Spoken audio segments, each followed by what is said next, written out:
우리가 지금 레위기 23장에 나오는 구약의 7가지 절기에 대해서 함께 살펴보고 있습니다. 이 절기들 구속사적인 관점에서 살펴보고 있는데 이미 우리는 지난 시간까지 처음 세 절기, 유월절, 무교절, 초실절에 대해서 살펴보았습니다. 오늘은 네 번째 절기인 칠칠절에 대해서 함께 살펴보기를 원합니다. 칠칠절은 안식일이 7번 지난 다음, 즉 49일째 되는 그 다음 날, 즉 50일째 되는 날 지키는 절기가 바로 칠칠절입니다. 그런데 언제부터, 어느 안식일부터 50일째입니까? 바로 초실절부터 계산을 해서 50일째가 되는 날이 바로 칠칠절입니다. 결론부터 말씀을 드리면 이 칠칠절은 구속사적인 관점으로 보면 오순절의 성령 강림을 상징합니다. 물론 구약 성경에는 오순절이라는 말이 나오지 않습니다. 신약 성경 사도행전에 가서야 비로소 오순절이라는 말이 나옵니다.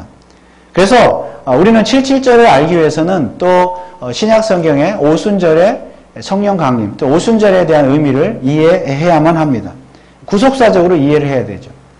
그러나 또한 오순절을 이해하기 위해서는 먼저 구약에 나오는 칠칠절을 이해해야 하는 것입니다. 그러면 칠칠절은 어떤 절기입니까?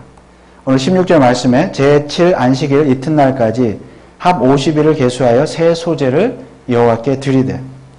소제란 곡식을 하나님께 드리는 제사인데 가나안 땅에서의 이스라엘 사람들의 그 농사를 보면 이 곡식이란 바로 보리와 밀을 의미한다고 알 수가 있습니다. 그래서 칠칠절은 추수한 보리나 밀의 첫 곡식, 첫 이삭을 하나님께 바치는 절기입니다. 그래서 보리를 바친다, 밀을 바친다 해서 이 칠칠절을 맥추절이라고도 부르는 것입니다. 그런데 이 칠칠절 말고 그 이전에 초실절 역시 말 그대로 첫 열매를, 곡식을 드리는 절기입니다. 그러니까 초실절도 첫 열매를 드리고 칠칠절도 첫 열매를 드리는 것이에요. 사실상 그래서 초실절과 칠칠절은 같은 절기라고 볼 수가 있습니다.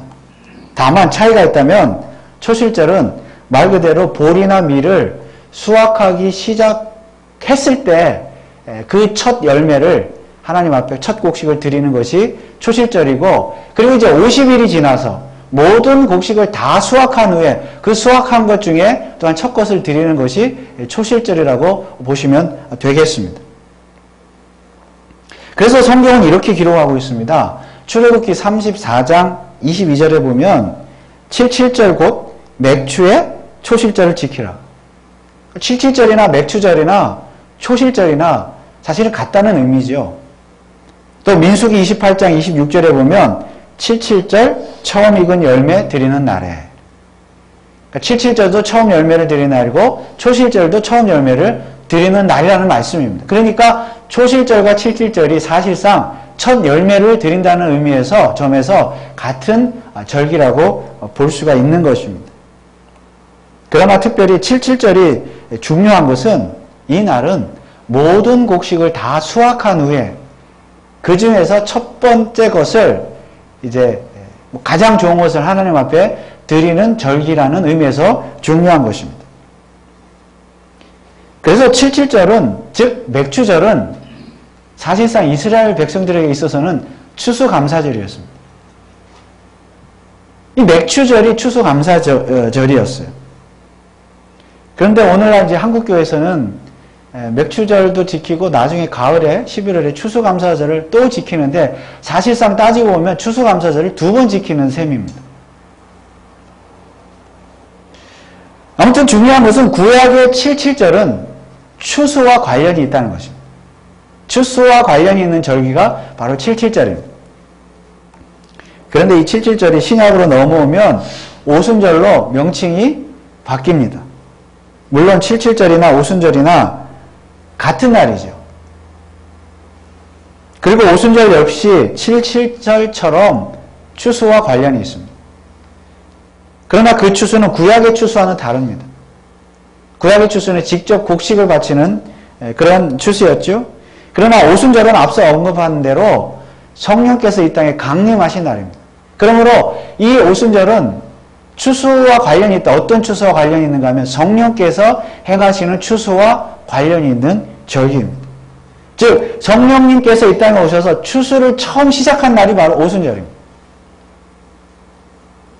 그래서 만약 신약의 교회들이 굳이 절기를 지키고자 한다면 맥추절이라는 이름 대신에 오순절이나 성령 강림절로 절기를 지켜야 할 것입니다.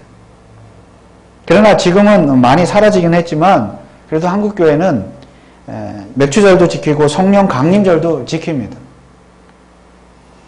그러나 사실은 맥추절이나 성령 강림절이나 다 결국은 같은 절기인데 각각 따로따로 지키는 것은 어찌 보면 넌센스가 아니라고 할 수가 없습니다. 그러나 중요한 것은 어떤 절기를 언제 지키느냐 하는 것이 아니라 구속사적인 관점에서 보았을 때는 이 구약의 절기들이 다 예수 그리스도로 말미암아 성취가 되었다는 사실입니다. 그래서 오늘 우리는 하나님의 구속의 역사가 어떻게 흘러가고 있느냐를 깨달아야 합니다. 하나님의 구속의 역사는 바로 구속자가 되시는 예수 그리스도를 중심하여 흘러가고 있는 것입니다. 어디로 흘러가고 있습니까? 종말을 향해 흘러가고 있습니다. 그래서 이 구약의 절기들, 오늘 레위기 23장에 나오는 7가지 절기들을 보면 종말을 향해 흘러가는 하나님의 구속의 역사의 시간표를 알 수 있습니다. 우리가 이미 살펴본 대로 6월절, 예수 그리스도의 죽음을 상징한다 그랬죠? 무교절은 예수님의 완전한 죽으심과 장사진행. 그 다음 초실절은 예수 그리스도의 부활. 그 다음 오늘 네 번째 절기 7.7절은 무엇입니까? 예수 그리스도께서 부활하신 후에 승천하신 후에 어떻게 하셨어요? 하늘 보좌에 가셔서 하나님께 자신의 부활과 이 땅에서 사역을 보고하신 후에 하나님께서 주신 그 성령, 하나님의 영이자 예수 그리스도의 영이신 성령을 이 땅에 보내주셨잖아요. 그래서 절기의 순서를 보면 오순절이 와야 되는 거예요. 7.7절이. 성령께서 이 땅에 강림하셔야 되는 거죠. 이것이 구속사의 시간표입니다.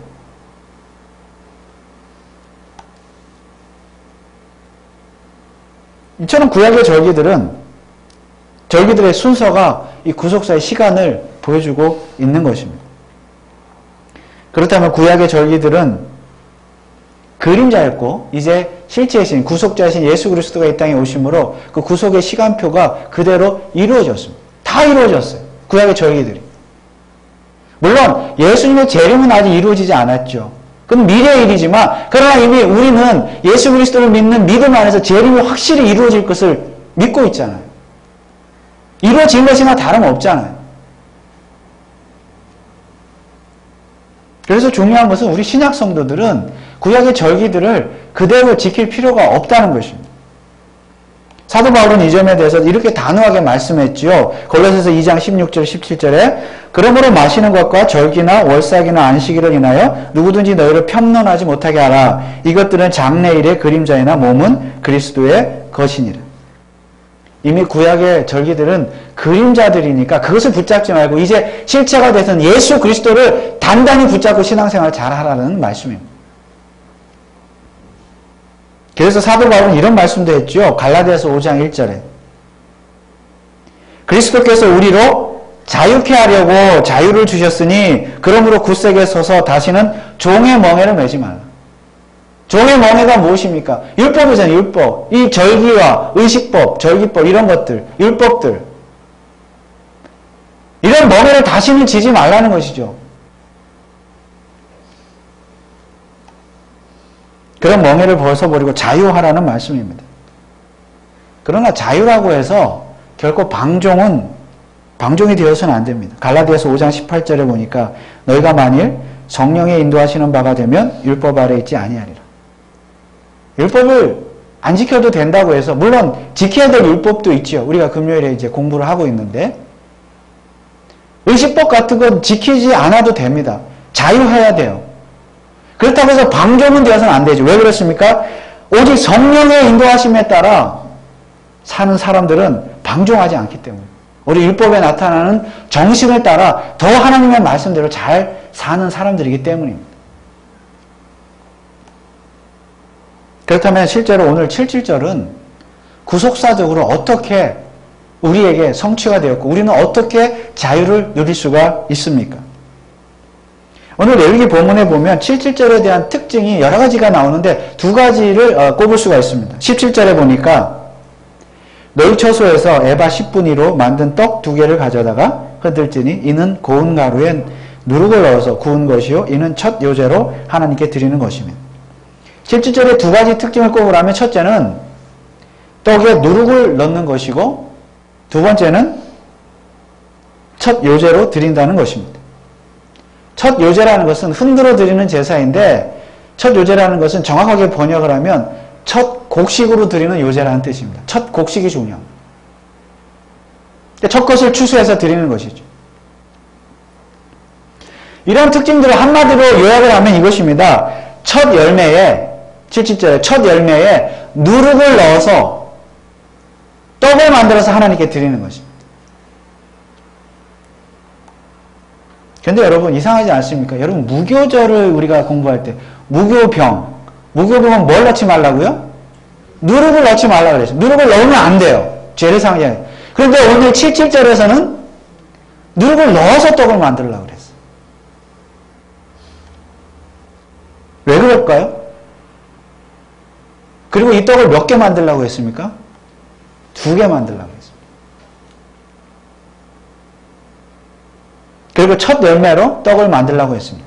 자, 여러분 이것이 구속사적으로 어떤 의미가 있을까요? 이것을 구속사적으로 이해를 하려면 오순절이 등장하는 사도행전으로 가보아야 합니다. 여러분 오순절은 어떤 날입니까? 오순절은 성령님께서 이 땅에 처음 강림하신 날이라고 했습니다. 그리고 강림하셔서 뭘 하셨다고요? 추수를 시작하신 날이 오순절이라고 그랬습니다. 그러면 성령님은 어떤 추수를 하셨습니까? 바로 떡 2개를 추수하셨습니다. 떡 2개는 무엇입니까? 바로 유대인과 이방인을 의미합니다. 그리고 누룩은 무엇입니까? 본래 죄를 상징하지만은 이제는 신약시대는 성령님께서 오신 이후에는 유대인이든지 이방인이든지 모든 죄인들 상관할 것 없이 모든 죄인들을 성령님께서 추수할 것이라는 말씀입니다. 그것을 예표하고 있는 것이죠. 77절이. 그리고 그렇게 추수해서 생긴 것이 무엇입니까? 바로 교회입니다. 여러분 교회가 무엇입니까? 우리가 에베소서를 통해서 또 성경 공부를 통해서 우리가 이미 공부하신 대로 교회란 유대인과 이방인이 한 몸을 이루어서 이룬 것이 교회라 그랬습니다. 유대인과 이방인 이게 두 떡이에요. 유대인과 이방인을 모아서 이제는 이스라엘만의 하나님이 아니라 이방인들의 하나님도 되시는 것이죠. 유대인과 이방인이 한 몸이 이루어져서 하나로 이루어진 것이 그 유기체가 바로 교회입니다. 자, 이 땅의 교회를 누가 세우셨습니까? 바로 성령님께서 세우셨어요. 성령님께서 이 땅에 오셔서 추수하셨다는 말씀 바로 그런 뜻입니다. 유대인이든 이방이든 이제는 이스라엘의 지경을 넘어서서 모든 죄인들, 누룩이 있는 죄인들을 다 모아서 추수해서 이 땅에 교회를 세우신 분이 바로 성령님이라는 사실입니다. 그래서 오순절은 즉 성령 강림절은 교회의 탄생일이기도 합니다. 이스라엘 백성들이 구약의 7절에 추수한 모든 것들 중에서 첫 열매를 하나님께 바쳤듯이 성령님께서 이 땅에 처음 교회를 세우시면서 처음 성도가 된 유대인과 이방인들 모든 영혼들을 추수하셔서 하나님 앞에 바친 날이 바로 오순절입니다. 그런데 어떻게 이 땅에 교회가 탄생했으며 어떻게 추수한 영혼들, 추수한 영혼들이 하나님께 바쳐진 바 되었습니까? 그들은 누구입니까? 사도행전 2장에 보면 우리가 그것을 알 수가 있죠. 사도행전 2장 1절, 4절 말씀 한번 읽어보겠습니다. 오순절 날이 이미 이름에 저희가 다 같이 한 곳에 모였더니 홀연히 하늘로부터 급하고 강한 바람 같은 소리가 있어 저희 앉은 온 집에 가득하며 불의 혀같이 갈라지는 것이 저에게 보여 각 사람 위에 임하여 있더니 저희가 다 성령의 충만함을 받고 성령이 말하게 하심을 따라 다른 방언으로 말하기를 시작하니라. 오순절날 성령께서 이 땅에 임하시자 마가의 다락방에 모여있던 모든 제자들이 방언을 하기 시작했습니다. 성령의 그 은사로 말며 은혜로 말며 방언을 하면서 그 방언으로 말하기 시작했습니다. 여러분, 제자들은 방언으로 무슨 말을 했습니까? 사도행전 2장 11절에 보면 그레데인과 아라비아인들과 우리가 다 우리의 각 방언으로 하나님의 큰 일을 말함을 듣는도다. 제자들은 방언으로 하나님의 큰 일을 말했습니다. 하나님의 큰 일은 무엇입니까? 바로 구속사의 일이죠. 예수 그리스도를 통하여 이 땅의 영혼들을 추수하는, 영혼들을 구원하는, 하나님께서 만세전에 작정하신 그 영혼들을 구원하고 추수하는 그 하나님의 구속의 일, 하나님의 일을 제자들이 방언으로 말했다는 것이죠. 무려 몇 개 국가의 방언으로 말했을까요? 여기 그레데인, 아라비아인들 나오는데 이것은 한 예고요. 그 앞에 구절들에 보면 여러 그 나라의 이름들이 나옵니다. 민족의 이름, 지역의 이름. 무려 15개 국가의 방언으로, 15가지의 국가의 나라 말로, 방언으로 제자들이 말을 했습니다. 그랬더니 어떤 일이 일어났습니까? 15개 나라에서 온 사람들이 제자들의 그 하나님의 일 말하심을 듣고 예수의 하신 일에 대해서 듣고 어떤 일이 일어났습니까? 그들이 회개하고 주 예수 그리스도를 믿고 구원받는 놀라운 역사가 일어났습니다. 그런데 그 15개 각국에서 온 사람들이 누구예요? 바로 유대인과 이방인들이었어요. 두 떡. 두 개의 떡. 수많은 사람들이 회개하면서 구원받는 놀라운 역사가 일어난 것이죠. 그것이 추수예요, 추수. 교회의 시작입니다. 사도행전 2장 40절, 41절에 보니까 또 여러 말로 확정하여 권하여 가로되 너희가 이 패역한 세대에서 구원을 받으라 하니 이 사도들이 말하는 것이죠. 그 말을 받는 사람들은 세례를 받으며 이날에 제자의 수가 3,000이나 더하다. 이것이 영원 추수의 역사입니다. 근데 이 일을 누가 하셨어요?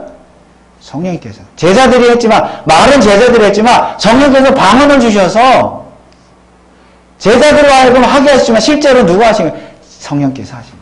이게 오순절의 역사입니다. 언제 했다고요? 오순절.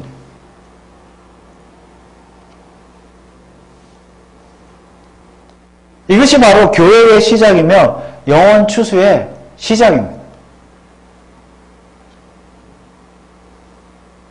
성령님께서 당시 예루살렘에 모여들었던 유대인과 이방인들 떡 2개를 추수하셨습니다. 누룩과도 같은 죄인들 그들의 영혼을 추수하셨습니다. 이것이 오늘 구약의 레위기에 등장하는 77절의 영적인 의미, 즉 구속사적인 의미입니다. 당시 구약의 시대는 실제로 땅에서 추수한 곡식을 하나님께 드렸지만 77절에 이제 신약시대에는 오늘날은 무엇입니까? 신약시대에 와서 성령님께서 영혼들을 추수하여 하나님께 드리는 절기가 바로 77절이고 오순절이라는 말씀입니다. 이것이 오순절 성령 강림의 의미입니다. 그렇습니다. 6월절과 무교절, 초실절과 또 77절로 이어지는 이 구속사의 시간표대로 이 구속사가 지금 이루어진 것입니다. 예수님의 죽으심, 장사지냄, 부활과 승천, 그리고 오순절 성령 강림이 지금 구속사의 시간표대로 이루어진 거지. 그러므로 구약의 77절이 그림자였다면 이제 실제로 예수 그리스도의 구속 사역을 통하여 오순절에 성령님께서 강림하심으로써 이 땅에 교회를 세우시고 영혼들을 유대인뿐만 아니라 이방인들 가운데서도 추수하기 시작하셨습니다. 그러나 오순절에 성령님께서 행하신 이 추수는 시작에 불과합니다. 이 추수는 시작에 불과하고 그 이후로 계속 진행되어져 가는 것입니다. 언제까지요? 주님 재림하실 때까지, 종말할 때까지. 그게 구속사의 시간표입니다. 그 7가지 절기에 나오는 것이죠. 그 앞으로 남은 절기들 가운데. 다시 말하면 사도행전에서 시작된 이 영원 추수의 역사는 세상의 종말의 때까지 계속 이루어질 것인데 그 종말을 향해서 지금 구속사의 시간이 흘러가고 있는 거죠. 그 구속사의 시간 가운데 누가 있어요? 저와 여러분들이 있는 거죠. 우리 교회가 있는 거죠. 즉 우리 교회 그리고 저와 여러분들은 우리가 과거에 누룩과 같은 죄인들이었지만 성령님의 그 추수하심으로 말미암아 우리들도 뭐예요? 하나님께 추수의 열매로 바쳐진 바 된 존재가 되었다는 말씀입니다. 우리가 추수하여 바쳐진 바 된 열매들입니다. 바로 여기에 오늘 우리의 사명이 있습니다. 사도 바울은 이런 말씀을 했습니다. 로마서 8장 23절에 보면 이뿐 아니라 또한 우리 곧 성령의 처음 익은 열매를 받은 우리까지도 속으로 탄식하여 양자될 것 곧 우리 몸의 구속을 기다리느니라. 우리 성도를 이끌어서 성령의 처음 익은 열매다 그랬습니다. 또 야고보서 1장 18절에 보면 그가 그 조물 중에 우리로 한 첫 열매가 되게 하시려고 자기 뜻을 쫓아 진리의 말씀으로 우리를 낳으셨느니라. 여기에도 우리를 성도를 성령의 첫 열매다 그랬습니다. 한 첫 열매. 저와 여러분들이 성령의 첫 열매다. 익은 첫 열매라는 말씀입니다. 왜 우리는 성령의 첫 열매입니까? 물론 이 말은 구원받은 성도는 모든 피조물들 중에 가장 존귀한, 귀한 존재라는 그런 의미가 있습니다. 그러나 더 나아가서 우리 성도가 첫 열매라면 우리 성도가 첫 열매가 되어서 다른 열매를 두 번째 열매, 세 번째 열매를 추수하는 그런 첫 열매가 되어야 된다는 그런 의미도 있는 것입니다. 물론 부활의 첫 열매는 예수 그리스도 자신이십니다. 예수님이 부활의 첫 열매가 되셨습니다. 그 말의 의미는 예수 그리스도를 믿고 예수 그리스도 안에 있는 자는 예수 그리스도와 함께 연합함으로 말미암아 그 성도도 두 번째 부활의 열매, 세 번째 부활의 열매로 열매를 맺게 된다는 말씀이죠. 그래서 오늘 저와 여러분들이 그리스도 예수 안에 있는 한 우리도 부활의 예수 그리스도를 따라 부활의 열매로, 육체의 부활의 열매로 열매를 맺게 되는 줄 믿습니다. 그래서 부활의 첫 열매는 예수 그리스도입니다. 그런데 동일한 원리가 영혼을 추수하는 일에도 적용이 되는 것입니다. 우리 성도가 성령의 첫 열매가 되었다는 것은 우리 성도는 반드시 성령의 두 번째 열매, 세 번째 열매를 맺어야 된다. 아니 맺을 수밖에 없다는 말씀입니다. 즉 성령께서 시작하신 영혼 추수의 일을 그 일을 우리 성도가 감당함으로 말미암아 우리도 영혼을 추수해야 한다는 것입니다. 물론 성부 하나님께서 택하신 영혼들을 추수하는 일은 성령 하나님의 주권적인 독자적인 일입니다. 그러나 이 영혼 추수를 성령님께서 혼자 하시는 것이 아니라 누구를 사용하세요? 오늘 우리들을 사용하시는 먼저 추수된 우리들을 사용하시는 우리들의 직접적인 전도라는 방법을 통해서 성령님이 영혼을 추수하신다는 말씀입니다. 여러분 아무리 하나님께서 만세전에 구원하신 자를 작정하셨다고 했잖아요. 작정하셨어도 택하셨어도 시간 속에서 인간이 자기의 믿음을 가지고 믿음으로 그 예수님을 믿지 않는 한 그 작정도 실행되는 것은 아닙니다. 믿어야 되는 거예요. 물론 그 믿음도 하나님이 주시는 것이죠. 마찬가지로 하나님께서 아무리 이미 택한 사람이라 할지라도 영혼이라 할지라도 먼저 첫 열매가 된 우리의 전도를 통하지 않고서는 그 열매를 성령님께서 추수하는 일이 없다는 말씀입니다.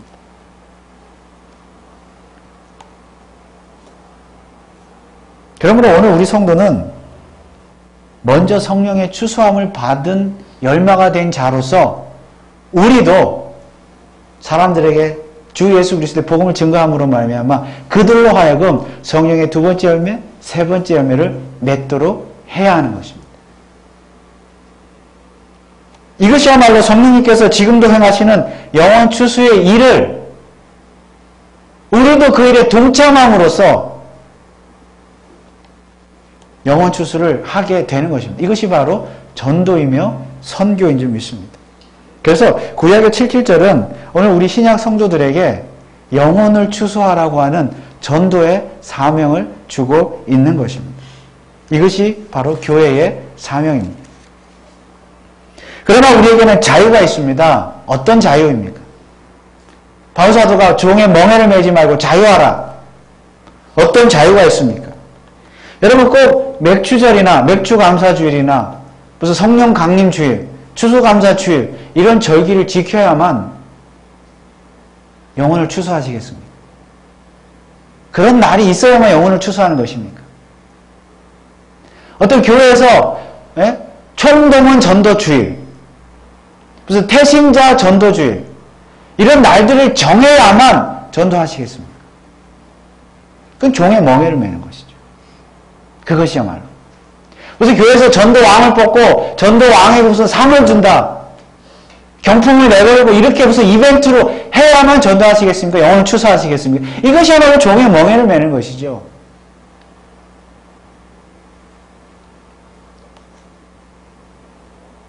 사도 바울은 이에 대해서 무엇이라고 말씀하고 있습니까? 디모데후서 4장 2절에 보니까 너는 말씀을 전파하라.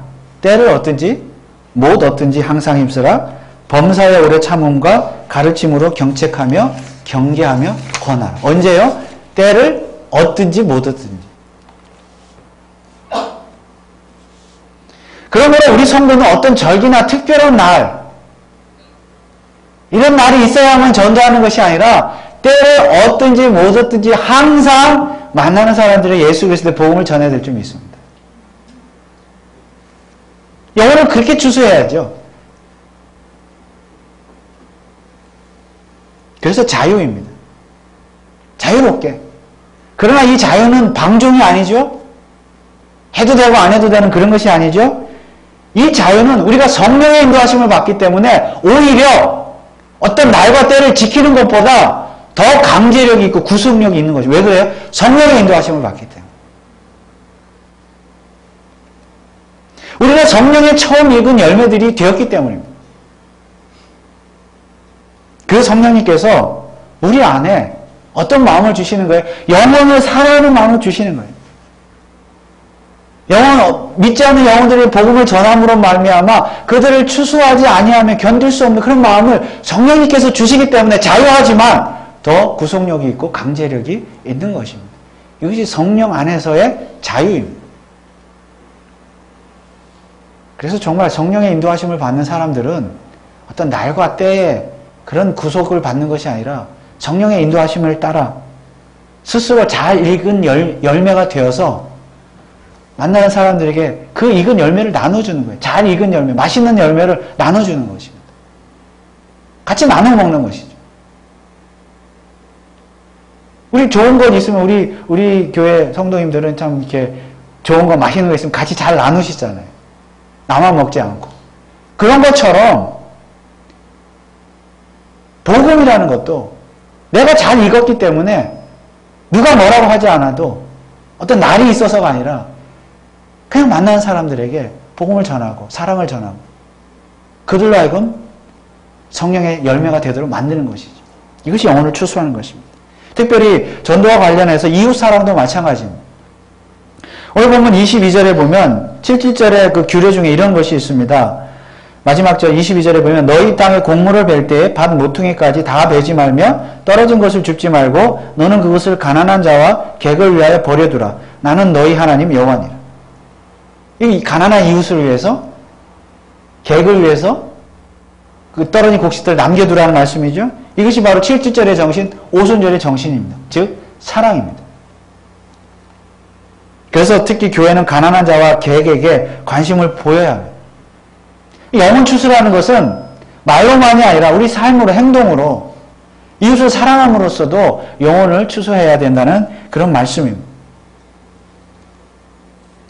이처럼 구약의 절기들 속에는 구속사적인 의미가 담겨 있습니다. 6월절과 무교절 그리고 7.7절 초실절, 칠칠절, 그리고 앞으로 있는 또 나머지 절기들, 이런 절기들 속에 담겨있는 구속사적인 의미를 우리가 제대로 이해할 수만 있다면 우리의 신앙생활이 더욱 풍요롭고 아름답고 기쁘고, 그러나 겸손하게 성령의 인도하심에 따라 그렇게 풍성한 신앙생활을 할 수 있게 될 줄 믿습니다. 무엇보다도 칠칠절과 오순절에 담겨있는 하나님의 구속사의 시간표에 따라 오늘도 영혼을 추수하는 일에 앞장설 수 있으며, 특별히 가난하고 불쌍하고 어려운 이웃들에게 더 다가가서 사랑을 베풀어 주는 그런 추수를 하는, 그런 영혼을 추수하는 일에 우리가 더 열심을 내게 될 줄 믿습니다. 마지막으로 마태복음 9장 35절, 38절의 말씀을 다 같이 읽으면서 말씀을 마치겠습니다. 마태복음 9장 35절, 38절입니다. 다 같이 시작. 예수께서 모든 성과 촌에 두루 다니사 저희 회당에서 가르치시며 천국 복음을 전파하시며 모든 병과 모든 약한 것을 고치시니라. 무리를 보시고 민망히 여기시니 이는 저희가 목자 없는 양과 같이 고생하며 유리함이라. 이에 제자들에게 이르시되 추수할 것은 많되 일꾼은 적으니 그러므로 추수하는 주인에게 청하여 추수한 일꾼들을 보내어 주소서 하라 하시니라. 이 말씀에 따라서 오늘 저와 여러분들이 칠칠절과 오순절의 그 구속사적인 의미를 깨달아 영혼을 추수하는 일에 앞장선 우리 교회, 저와 여러분들 되시기를 주님의 이름으로 축원을 드립니다. 기도하겠습니다. 하나님 아버지 은혜를 감사합니다. 구약의 절기들 속에 나타나는 구속사적인 의미들을 깨달아 오늘 이 땅에 교회가 세워졌고, 또 유대인과 이방인들 하나님 부르셔서 그 가운데 이방인인 우리들까지도 구원함을 얻게 하시고 추수함되어 하나님께 드려지는 첫 열매가 되게 하시니 진심으로 감사를 드립니다. 이제 성령님께서 그 하시는 일이 오늘도 계속 이어지고 주님 오실 때까지 계속 이어지고 있는데, 오늘 우리 교회를 통하여 또 우리들의 전도를 사용하셔서 영혼을 추수하는 줄 믿습니다. 하나님 일꾼이 부족하다 하였습니다. 추수할 영혼은 많이 있다고 하였습니다. 하나님 오늘 우리 교회가, 오늘 우리 자신들이 추수하는, 영혼을 추수하는 추수꾼이 되어서 이 지역에 많은 사람들에게 복음을 증거하고 또한 사랑을 베풀어 줌으로 말미암아 많은 영혼들을 추수하는 우리 교회와 우리 자신들이 다 되게 하여 주옵소서. 예수 그리스도의 이름으로 기도하옵나이다. 아멘.